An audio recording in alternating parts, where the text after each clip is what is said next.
ठाकुर जी के महती अनुकंपा से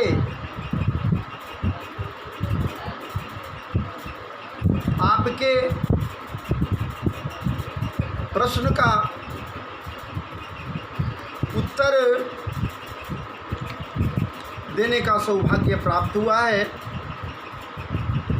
आपका प्रश्न है, आप चाहते हैं जानना, समझना, बूझना कि जब परम श्रद्धेय सुखदेव जी महाराज 12 वर्ष तक सुकी के गर्भ में रहे और बहुत कुछ अनुनय विनय के बाद भी वो जब गर्भ से बाहर नहीं आ रहे हैं, तब उनके इच्छानुकूल राधा रमण लाल जी के कृपा प्रसाद से या उनके आश्वासन के बाद वो गर्भ से बाहर आए। 12 वर्ष के बाद, 12 वर्षों के बाद बाहर आए और किसी प्रकार का कोई संस्कार आदि उनका नहीं हुआ, यज्ञोपवीत आदि कुछ नहीं हुआ और किसी प्रकार का कोई संस्कार उनका नहीं होता है सुखदेव जी का। और वहाँ से सुखदेव जी वन के लिए प्रस्थान कर जाते हैं और माता और पिता के समस्त आकांक्षाएं, इच्छाएं धरी की धरी रह जाती हैं। महाराज जी, भागवत जी में आया है, इयं प्रव्रजं तमनुपेतमपेत कृत्यं द्वैपायनो विरह का तरयाजुहाव पुत्रेति तन्मयतया तर्वोभिने दुस् तम सर्वभूत हृदयं मुनिमान तोस्मि। बेटा बेटा बेटा बेटा का पुकारने लगे, पीछे दौड़ पड़े। सुखदेव जी चले जा रहे हैं, पीछे पीछे पुकारते चले जाते हैं। लेकिन महाराज जी, ये बात भी तय है कि जो वो बोल रहे हैं, बेटा बेटा कर रहे हैं, वही आवाज़ वृक्षों के तरफ से इनकी ओर आ रही है। चाहे वो प्रतिध्वनि कह दें या फिर ये सर्वभूत हृदय सुखदेव जी महाराज हैं, इसलिए वृक्षों की ओर से कोई जवाब मिल रही है कि अरे भैया, अब पुत्र पुत्र तू क्या कर रहा है? कभी पुत्र तू भी उसका था, आज तेरा पुत्र है। कौन जानता कौन किसका पुत्र है? दूसरी बात एक और है, जरा मर्यादा को विचार करते हुए ऐ ऋषि प्रवर, आप अपने पुत्र को जन कल्याणार्थ छोड़ दीजिए। पुत्र की ओर से समस्त चिंताओं को आप त्याग दीजिए। ऐ महामुनि व्यासदेव, बस आप इतना कीजिए कि जन कल्याण में आपका पुत्र सुखदेव जी लगा रहे, अपने आप को तन्मय कर ले, बस यही कामना रत हो जाइए। ठाकुर जी के कृपा से सुखदेव जी महाराज वन के लिए तो प्रस्थान कर गए, लेकिन किस लिए गए? वहाँ निर्गुण ब्रह्म के उपासना के लिए गए। वो निर्गुण ब्रह्म के जानकारी के लिए या फिर निर्गुण ब्रह्म में अपने मन को लगाकर चिंतन के निमित्त वन के लिए चले गए। मार्ग में जब एक तड़ाग है, एक तालाब है, उस तालाब में भैया जल भरे हुए हैं और देवांगनाएं आदि आदि वो बहुत सी नायिकाएं वहाँ स्नान कर रही हैं अर्धनग्नावस्था में। और सुखदेव जी महाराज उसी रास्ते से निकल गए, लेकिन वो वस्त्र के तरफ कोई ध्यान नहीं देती है। लेकिन जैसे ही ये वृद्ध जीर्ण शीर्ण शरीर वाले ये व्यासदेव जिनके दाढ़ी सफ़ेद बगुले के पाँख के भांति हैं, झुर्रियाँ पड़े हुए हैं और हाथ में कमंडल भी लिए हुए हैं, ये दौड़े हुए जाते हैं, तो इनके देखने के बाद ये समस्त की समस्त ये बालाएं वस्त्र की ओर दौड़ पड़ती हैं, वस्त्र से अपने तन को आच्छादित कर देती है। और इस प्रकार से वो बालाएं पूछती हैं, वो कामांगियां पूछती हैं, ऐ ऋषि प्रवर,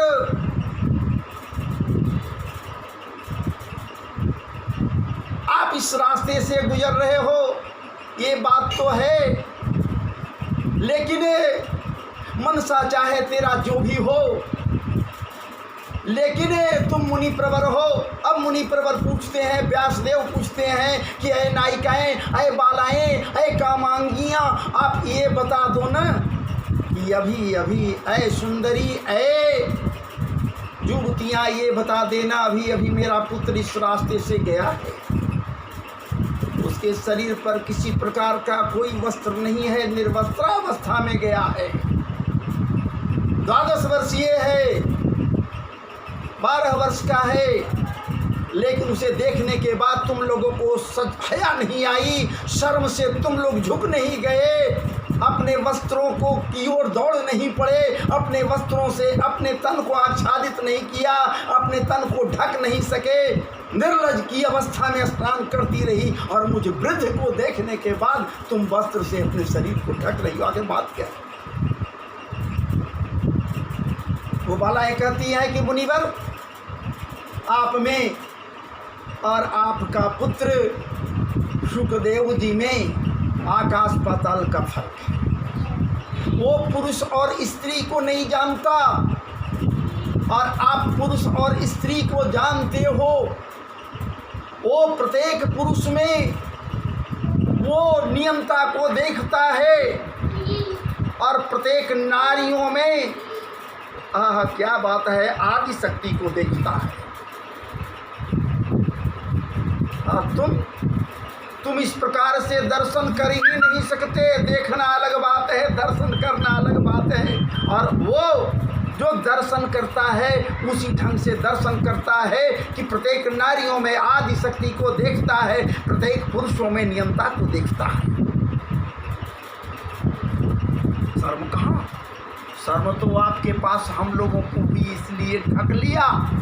खैर, आई गई बातें समाप्त हो गई, वो अपने तपस्या में तल्लीन हो गए। सुखदेव जी महाराज वन में एक समय की बात है, सुखदेव जी के 2 शिष्य समिधा लाने के निमित्त वन को गए हुए हैं। समिधा महाराज एकत्रित करते हुए एकाएक उनके दृष्टि पड़ी एक संत के ऊपर, जो नग्नावस्था में बैठकर नियमता को प्राप्त करने के निमित्त, नियमता को चाहने के निमित्त नियमता में रत होकर तपस्यारत है। एक शिष्य के मुख से निकल पड़ता है महाराज। क्या निकलता है? एक श्लोक निकल पड़ता है, वरहा पीडं नटवर बपू कर्णयो कर्णिकारं बिभ्रतवाल सह कनक कपिसं वैजयन्तीं च मालां रंध्राण वेणुरधर सूधया पूरयन् गोपवृन्दै वृन्दारण्यं सपदरमणं प्राविशद गीत कीर्तिः। क्या बात है! ये कहकर मानो तपस्यारत सुखदेव जी के शांत हृदय के उत्ताल महाराज जी उत्तालता से स्निग्धित उस सागर में तरंगवत महाराज जी तरंग उठा दिए। इस श्लोक को कहकर ये एक शिष्य व्यास थे, भूचाल सा आ गया उनके हृदय के अंदर। तरंगे उठने लगी, विचार करने लगे। हालांकि तपस्यारत है, तपस्या से भी निवृत्ति नहीं हुई है, तप में है, लेकिन इस श्लोक के द्वारा उस मनमोहन समरिया सरकार के स्वरूप का जो चित्रण यहाँ किया गया, बरहा पीडंग क्या धारण किए हुए है वो समरिया सरकार, बरहमय आपीड को धारण किए हुए। बरह कहते हैं महाराज जी मयूर का एक एक पाख जो झड़ता है बरह कहते हैं, और उसको पाट करके बरहा बना करके केशाभूषण तैयार किया जाता है मस्तक पर लगाने के लिए। हमारे ठाकुर जी यही बरहा आपीड केशाभूषण तैयार करते हैं महाराज जी, और उसके पीछे ऊपर में मयूर का पिच्छ लगा देते हैं। कैसा पिच्छ है, कहाँ का पिच्छ है? वो हमारी वो प्रियाजू के प्रिय मयूर का वो पिच्छ है, पंख है महाराज जी, जिसे वो बरहमय आपीड के ऊपर धारण करते हैं। और उसके नीले नीले महाराज जी निशान को देखने के बाद क्या बात है, हमारे ठाकुर जी का मनोभाव जगता है कि ये निशान और कुछ नहीं, ये तो हमारी प्रियाजू विषभान दुलारी लाडली ठाकुरानी रसा रस सारा सिक्त राधा रानी के नेत्रों की पुतलियां हैं। महाराज जी धारण कर लेते हैं, धारण किए रहते हैं, सदैव धारण करते हैं अपने भक्तों के तुच्छ से तुच्छ वस्तुओं को ठाकुर जी अपने शीश पर धारण करते हैं। हाँ, तब तो कहा गया है, क्या बात है, कौन तपस्या किन तीन लोक त्रिभुवन पति हैं तेरे अधीन। राधा रानी कौन तपस्या तेने की कि तीनों लोक के त्रिभुवन पति हैं वो तेरे अधीन हैं, जो बरहमय आपीड के ऊपर तेरे प्रिय मयूर के पीछे को धारण किए। नटवर बपू, उनका बपू कैसा, बपू का मतलब स्वरूप, रूप कैसा रूप है महाराज जी? नट के सदृश हैं, मदारी के सदृश हैं, खेल करते हैं। मदारी क्या करता है? खेल करता है, करतब दिखाता है। ये भी यहाँ करतब दिखा रहे, क्यों? नटवर बपू बर के तरह सजे हुए, दुल्हा के तरह सजे बजे हुए हैं, इसमें कोई कमी नहीं है। ऐसी सजावट है जिसका कोई सीमा ही नहीं। आँख चुंधी आ जावे उनके सजावट को, उनके श्रृंगार को देखने के बाद आँखें चुंधी आ जावे। ऐसे नटनागर, ऐसे कृपा सागर, ऐसे गुण सागर, ऐसे कृपा सिंधु के स्वरूप के विषय में यहाँ पर ये कही जा रही है कि नटवर बपू, वो रूप कैसा है? मदारी के तरह। क्यों? कर्णयो कर्णिकारंग, कान दो है महाराज जी, कर्णिका एक है,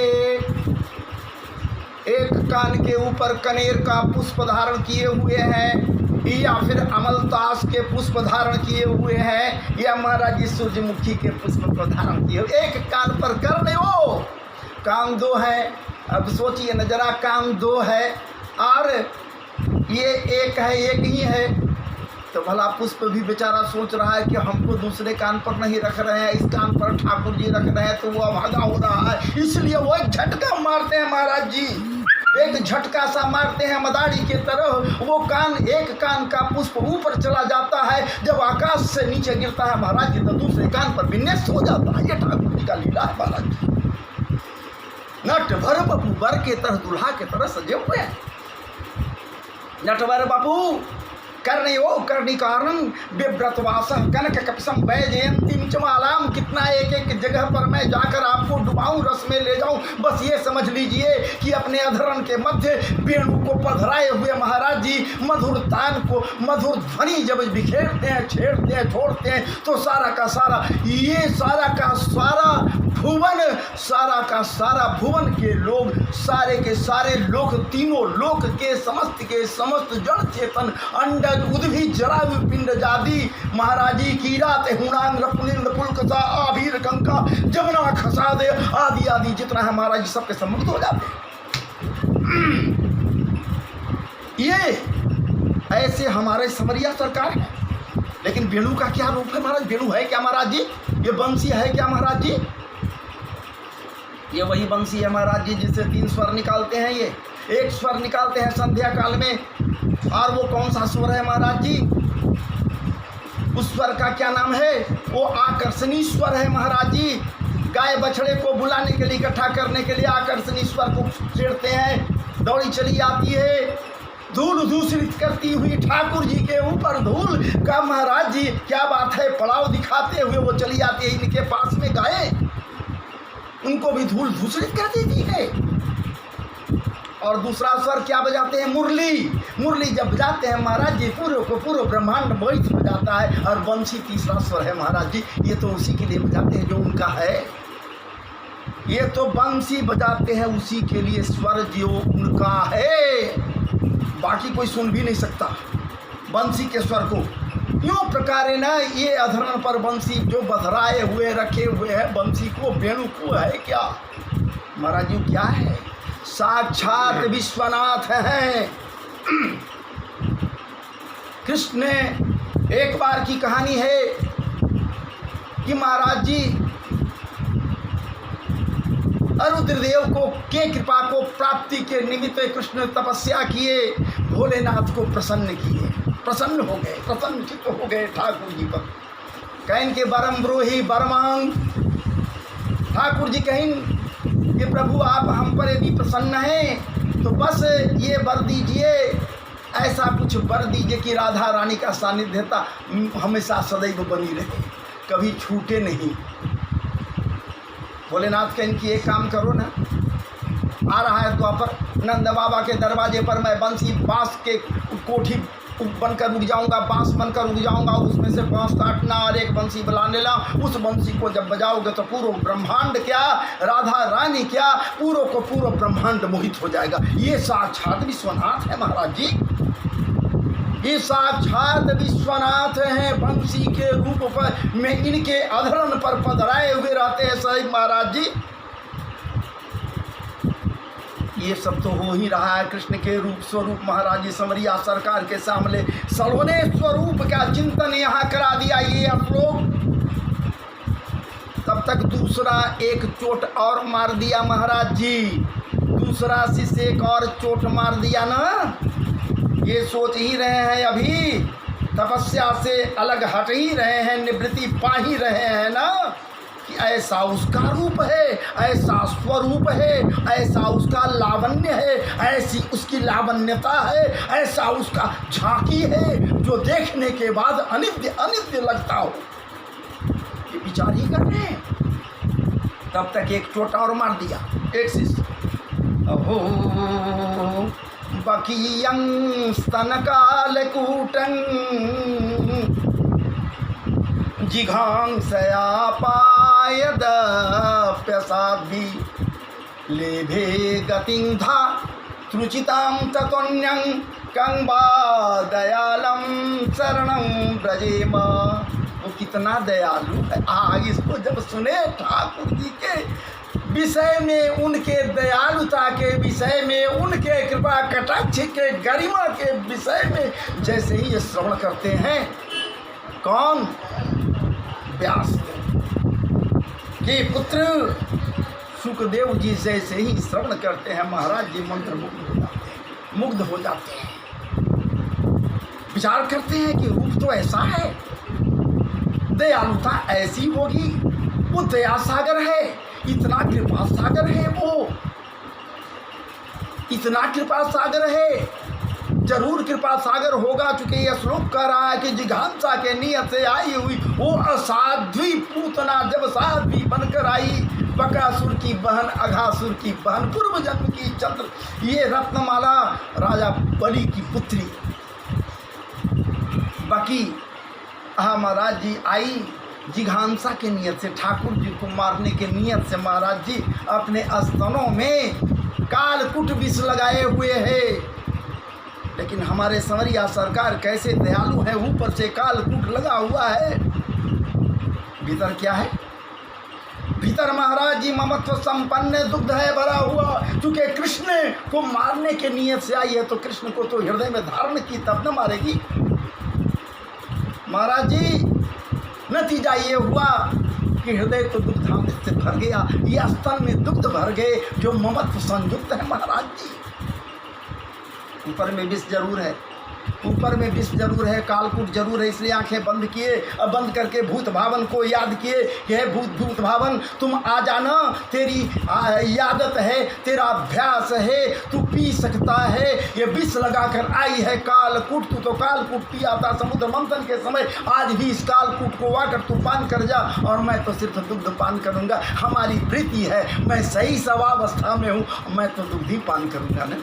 महाराज जी दोनों हाथों से महाराज जी उसके स्तनों को पकड़ ली और पकड़कर चुचुक में मुंह लगाए बारी बारी से महाराज जी, और जब पीने लगे तो दुग्ध के साथ जब प्राण पीने लगे तो छोड़ो छोड़ो मुंच मुंच तुम करने लगे, चिल्लाने लगी, रोने लगी। और ठाकुर जी भी रोते हुए कह रहे हैं कि अरे माता की गति तुझे देने जा रहा हूँ, अरे मेरी माँ मैं पकड़ता नहीं, और जब मैं पकड़ लेता हूँ तो छोड़ता नहीं, और आज तुझे कैसे छोड़ दूँ माता, मैं तुझे छोड़कर अलग हो ही नहीं सकता। और मातृ की गति दे धातृचितम तत्वन्य कंभा दयालम शरणं ब्रजेमा। वो ठाकुर जी हमारे कितने दयालु हैं, कितने कृपालु हैं, कितने दया सागर हैं कि वो पूतना को भी महाराज जी उत्तम गति धातृश्रम तत्न्यं माता की गति प्रदान करती है। जय जय श्री राधे, जय जय श्री राधे, जय जय श्री राधे, जय जय श्री